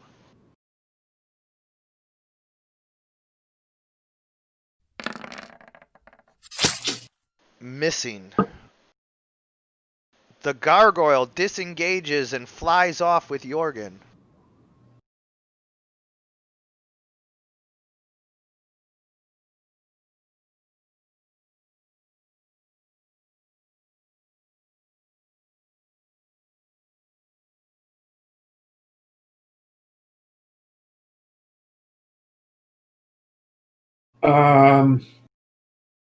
Longbow. Yep. You miss the gargoyle with your arrow as it dives gracefully just as the arrow almost nicks him. Jorgen stabs at him again.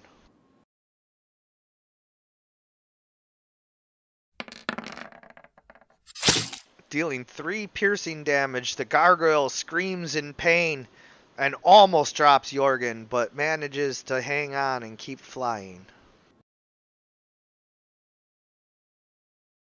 Okay. He flies another 30 feet.